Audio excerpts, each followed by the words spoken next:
नमस्कार दोस्तों, मैं सम्राट अमर और आज का हमारा टॉपिक है पाक की अफगान नीति से बढ़ते संकट।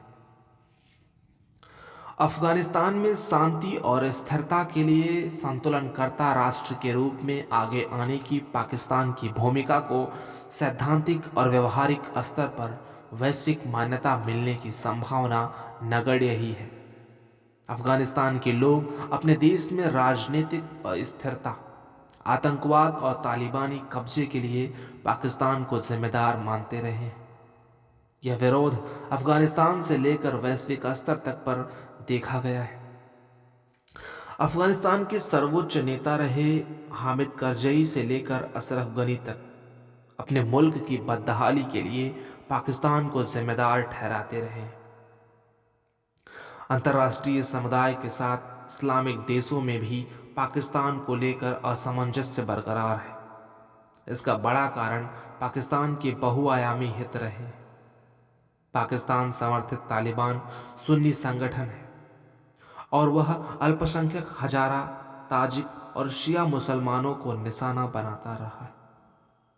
अफगानिस्तान में कब्जे के बाद उसे इन अल्पसंख्यक समुदायों पर बेतहाशा अत्याचार किए। मानवाधिकार संगठन एमनेस्टी इंटरनेशनल ने इस साल जुलाई में अपनी एक रिपोर्ट में अफगानिस्तान में सिया हजारा समुदाय के नरसंहार का दावा किया था। एमनेस्टी के अनुसार तालिबान ने गजनी प्रांत में हजारा समुदाय के हजारों पुरुषों को बेरहमी से मार डाला था। ये लोग दूरस्थ इलाकों में रहते हैं। तालिबान ने इन इलाकों की घेराबंदी कर रखी। संचार सुविधाएं नहीं होने से हजारा समुदाय को मदद मिल पाना भी मुश्किल होता है। हजारा अफगानिस्तान के तीसरे सबसे बड़े नस्लीय समूह हैं और सुन्नी बहुल अफगानिस्तान और पाकिस्तान में उनका दशकों से शोषण होता रहा है। यही कारण है कि अफगानिस्तान की सीमा से लगने वाले अधिकांश मुस्लिम देश पाकिस्तान से ज्यादा भरोसा भारत पर करते हैं। अफगानिस्तान की स्थिति पर चर्चा करने और उसे अंतर्राष्ट्रीय मदद मुहैया कराने के लिए पाकिस्तान ने हाल में इस्लामाबाद में इस्लामिक दुनिया और कुछ अन्य चुनिंदा देशों का एक सम्मेलन बुलाया था। इस कवायद के पीछे योजना यह थी कि तालिबान को अंतर्राष्ट्रीय मदद की बहाल की जाए, जो इस समय रुकी हुई है। पाकिस्तान यह भी दिखाना चाहता है कि वह अफगान लोगों के भविष्य के लिए चिंतित है और इस अस्थिर देश में शांति और स्थिरता बहाल करने में मदद करना चाहता है। लेकिन देखने में यह आया है कि अफगानिस्तान में तालिबान की सत्ता में वापसी को विदेशी गुलामी से मुक्त कर प्रचारित करने के बाद अब पाकिस्तान वैश्विक मंचों पर अफगानिस्तान में अस्थिरता से उभरते खतरे का संकेत देकर अंतर्राष्ट्रीय समुदाय को भयभीत करने की कोशिश कर रहा है। इसके पीछे उसकी रणनीति यह रही है कि वैश्विक स्तर पर तालिबान को मान्यता मिलने से उसके सामरिक हित सुरक्षित हो सकते हैं और वह भारत को दबाव में लाने में सफल हो सकता है। अंतर्राष्ट्रीय स्तर पर पाकिस्तान की पहचान एक ऐसे देश के रूप में बन गई है जिस पर भरोसा तो नहीं किया जा सकता, लेकिन आतंकवाद की जटिलताओं को देखते हुए उसकी भूमिका को नजरअंदाज भी नहीं किया जा सकता। खासकर पाकिस्तान की भू राजनीतिक स्थिति ने उसे अति संवेदनशील बना दिया है।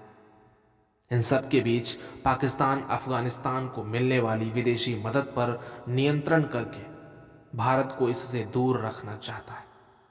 वह चीन के आर्थिक हितों की खातिर अफगानिस्तान को दांव पर लगा देना चाहता है।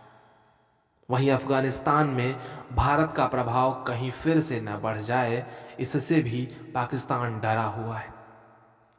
अफगानिस्तान को लेकर बुलाई गई अहम बैठकों में भारत को आमंत्रित न करने की उसकी मंशा से मानवीय संकट बढ़ा ही है, जबकि पिछले कई दशकों से भारत ने अफगानिस्तान के विकास में अहम योगदान दिया है।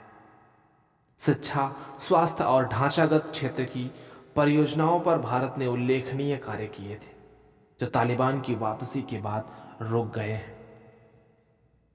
80 के दशक में अफगानिस्तान ने सोवियत सेना को बाहर करने के लिए अमेरिका से अमेरिका ने पाकिस्तान का इस्तेमाल अग्रिम पंक्ति के राष्ट्र के रूप में किया था।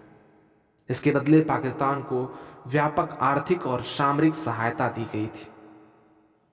1988 में जिनेवा समझौते के बाद सोवियत सेना तो लौट गई, पर अफगानिस्तान में शांति कभी स्थापित नहीं हो सकी। पाकिस्तान ने सोवियत सेना के खिलाफ जिन मुजाहिदीनों को प्रशिक्षित किया था, वे आगे चलकर तालिबान के रूप में सामने आए और उन्होंने हिंसात्मक तरीके से अफगानिस्तान की समूची व्यवस्था को नष्ट कर दिया। पिछले कई दशकों से तालिबान के नेताओं को पाकिस्तान का राजनीतिक और आर्थिक संरक्षण और समर्थन हासिल है। अफगानिस्तान में 2 दशक तक रहकर भी तालिबान को खत्म न कर पाने की अमेरिका की असफलता के पीछे भी पाकिस्तान की तालिबान को मदद देने की नीति को जिम्मेदार माना जाता है। अफगानिस्तान की लोकतांत्रिक सरकार को उखाड़ फेंकने के लिए पाकिस्तान के विभिन्न इलाकों में तालिबान के लिए चंदा जुटाने और उनके लड़ाकों को शहीद की तरह सम्मान करने की घटनाएं सामने आती रहीं। अंतर्राष्ट्रीय समुदाय तालिबान पर यह दबाव बना रहा है कि वह अफगानिस्तान में महिलाओं सहित सभी वर्गों का प्रतिनिधित्व बहाल करे और मानवाधिकारों की रक्षा के प्रति निष्ठा और जिम्मेदारी से कार्य करे। वैश्विक मंचों पर पाकिस्तान तालिबान के प्रवक्ता की तरह बर्ताव कर रहा है। उसकी यह नीति अफगानिस्तान के लोगों की समस्याओं को बढ़ा रही है। पाकिस्तान पर न तो अंतर्राष्ट्रीय समुदाय को भरोसा है और न ही इस्लामिक दुनिया के सभी देशों को। यह पाकिस्तान में आयोजित हालिया सम्मेलन में प्रतिबिंबित भी हुआ। पाकिस्तान की पहल पर आयोजित इस विशेष सम्मेलन में बहुत कम देशों के शीर्ष नेता शामिल हुए।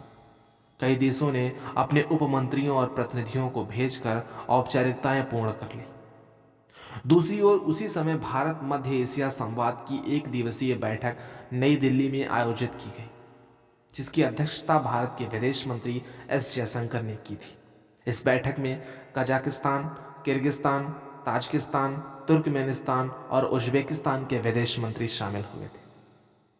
पिछले महीने भी इन सभी मध्य एशियाई देशों के राष्ट्रीय सुरक्षा सलाहकारों ने अफगानिस्तान को लेकर दिल्ली में ऐसा ही संवाद किया था।